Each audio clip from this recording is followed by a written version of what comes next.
I am Hayden Panettiere, and we are here at the studio recording Until Dawn.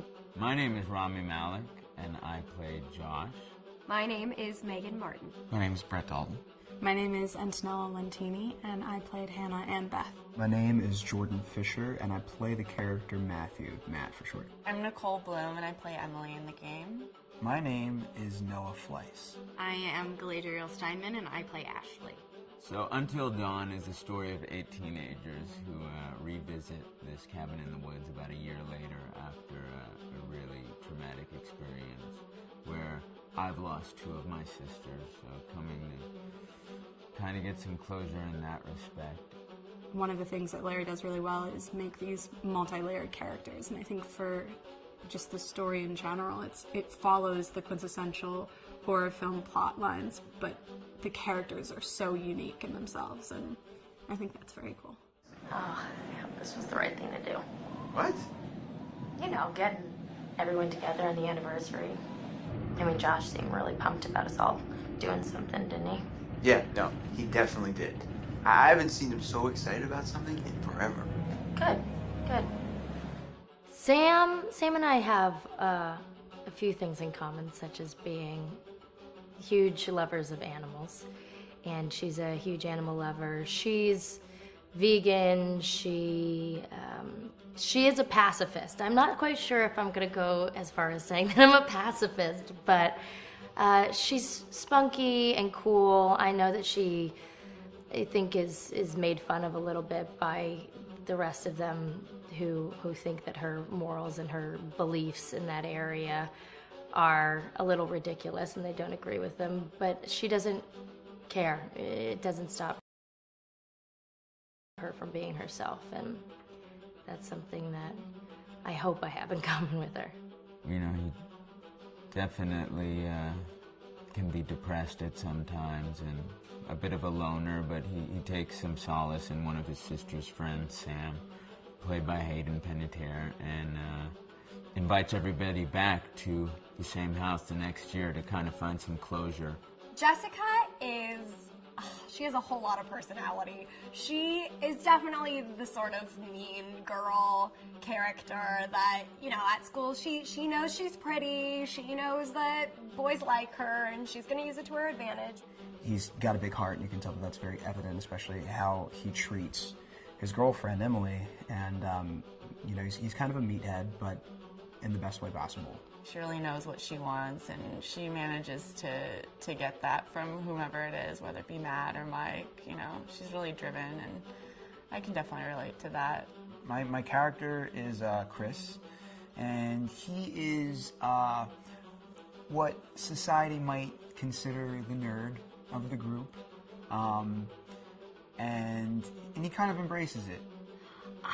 Ashley she's a little more serious than some of the other girls. She's definitely very intelligent and thoughtful. She kind of looks at the whole big picture of things. She's not quite as geeky as Chris, but they connect in a lot of ways. Mike is like big guy on campus. He's the class president who has some charm and has brain, and I don't know, people seem to like Mike. He gets away with a lot, though. He can be kind of jerky. The fact that he really just kind of wants everyone to be happy, and he wants he's a people pleaser, and I can definitely attest to being, you know, that guy. I'm always the friend that wants everybody to be happy and wants everybody to be taken care of, and that's definitely Matt. But also, like, this character is just so fun. I rarely get to play the bitch, and so it was really fun to do that. The spirit of things, seriously, what's wrong with you? I'm just trying to lighten the mood, Em. Don't be like that. Like what? The way you're being. You always get like this. I just think this is just the coolest thing to be a part of, and I just think it's going to take the world by storm. I really do. I think this genre is the wave of the future, and I think that once people see the potential behind it, of getting to interact with the drama that you're witnessing unfold in such a realistic way, that this is how entertainment's going to be from now on.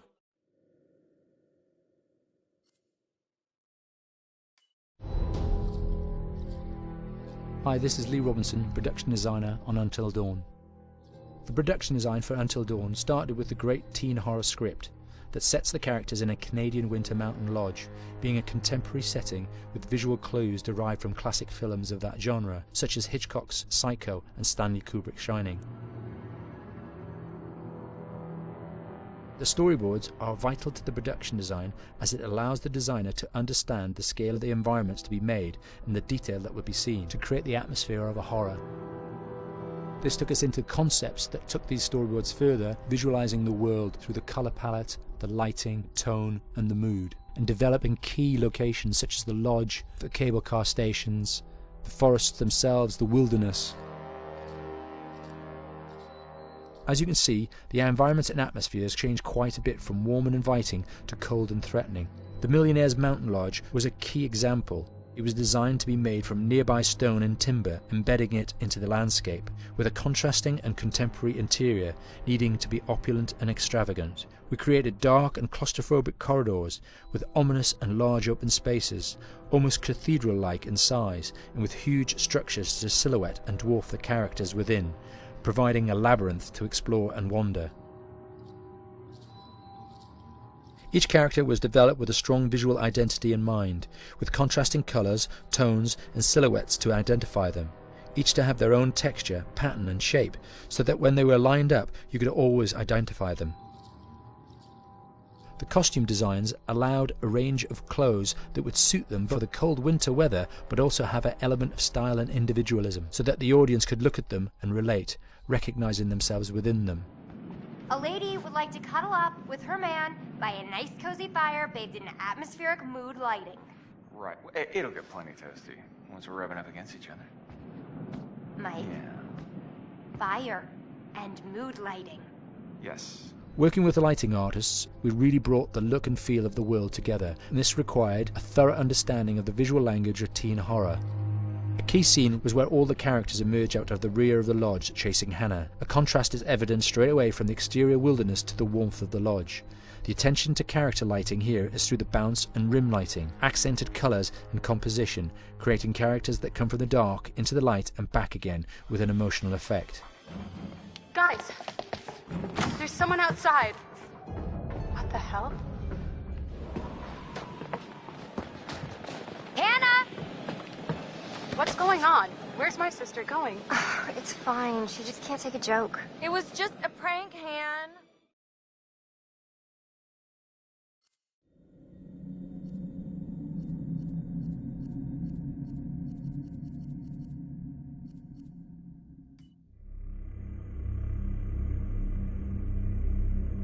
Until Dawn is a game that's full of horror, and one of the things we decided to do early on was to take a scientific approach to how scary it was.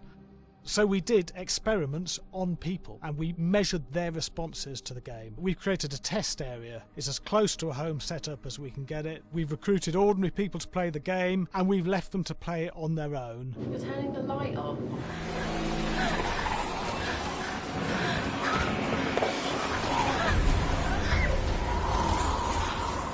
The only difference is it's rigged with cameras and microphones that relay the data through to the next room where people are watching them play. Bracelet here we use for biometric testing. It measures the player's emotional response. It's called a galvanic response sensor. It makes contact with the user's skin and it measures the electrical conductivity across their skin. It's the same principle as an old-fashioned lie detector. When you're stressed, you sweat a little, very sensitive, and picks up tiny changes if the player is feeling anxious or scared. That data's fed back to a testing team, comes through as a graph. I'm so sorry.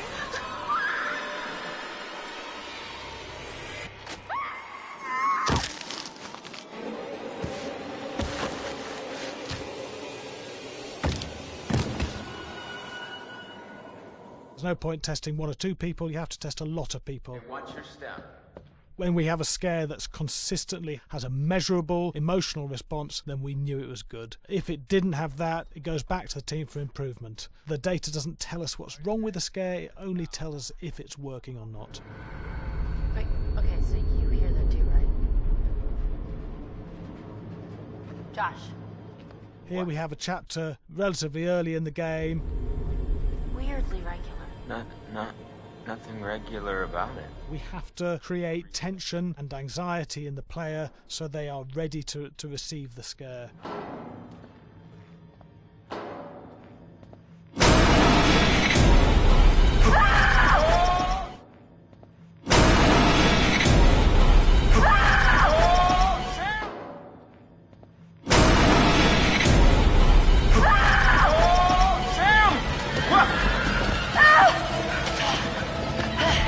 Give the player time to recover, to cool down, to calm down, and then start building the tension again before we do the next scare.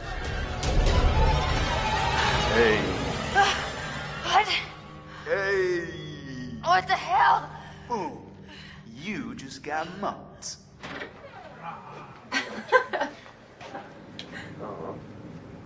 Yeah, I have such an adrenaline high from that game. There's two things we found. One is we could look at the scares, analyse if our expected scares were working effectively. Were people shrieking and covering their hands, or were they getting an emotional response from it? And being scientific about it means that we strip out people's opinions about whether things are working or not. We've got data, and we look at the data. If it's working, we're happy with it. Really scary. Bit scared and wanting to get away. I actually be maybe a bit scared to play on my own, but in a room with the lights on, yeah, with some other people as well, yeah, maybe. But because I'm a scaredy cat, I would play with someone in the room. And the lights on. It was one of the scariest games I've played in a long while.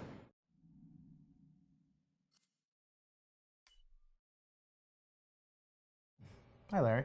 Hey, Graham. Hi, my name is Graham Resnick. I'm a filmmaker, writer, director, sound designer, and I started working with Larry Fessenden about 10, 15 years ago through my friend Ty West, who I grew up with, and have done a lot of sound design with on his films. And he was producing Ty's films at the time, and Ty introduced me to Larry. Larry produced my first feature, and we've written together on several projects. My name is Larry Fessenden. I'm a filmmaker.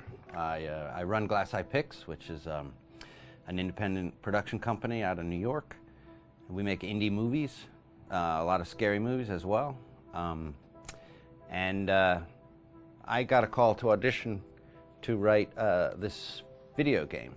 And I called my pal Graham Resnick because Graham is a gamer. And while I thought I could offer something to the idea of writing this multi-branching story, I knew that I would want Graham's expertise as a lover of gameplay, since I guess games were started. So and just as a lover. And as a lover, yes. Just why there's so many sex jokes in the game. There was one Italian website that did say the Larry that's Fessenden and right. Graham Resnick, the two lovers behind Until Dawn. Come here. Maybe I know how to handle you too. I am definitely ready to be handled. So I wanted Graham by my side. Yeah, and we got the gig, and it's been an amazing ride. Oh, hell yeah. Oh my god. She's taking her shirt off. What? Oh my god. Matt, what are you doing here? Hannah. I'm sorry, Hannah. This all got Don't out of worry, hand, just but... So in the game, the basic setup is that a year prior to the game's start, all these kids had gone up to a ski lodge that was owned by the parents of one of the kids, or a couple of the kids, and some of the teenagers played a prank on some of the other teenagers, and the terrible tragedy occurred when a few of them, two sisters, ran out into a blizzard, and were never seen from again.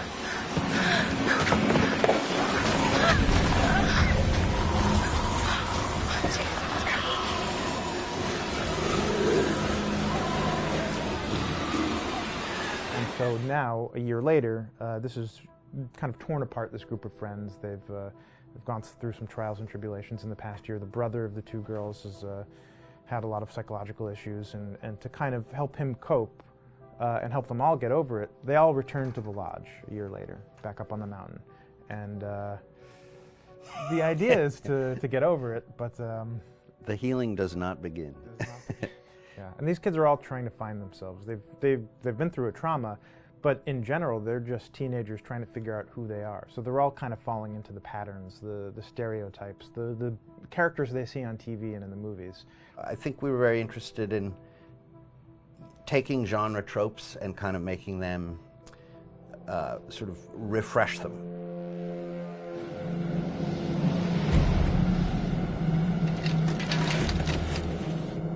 Hey, did you see that? Dad said it'd just be us this weekend. We're familiar with how slasher movies work. Most people have seen some horror movies, and we have established notions and preconceptions about the roles of the players in horror movies and how they talk and how they get killed and how they have sex. And to bring you into the game that way and then subvert a lot of those expectations was kind of our goal. They're haunted by some incident that happened in their past, which I think you pretty much figure out that that's going to have a role in their interaction. Yeah, so I think what was fun was we take some sort of stock characters and we try to give them some shape, but at least at the beginning they're recognizable in the way of groups of friends. There's the jock and the bitchy girl and the rivalries between everyone. And oh my gosh, and really fun characters too. Like we just had so much fun living in the minds of these characters through writing the script. What do you think? Jesus!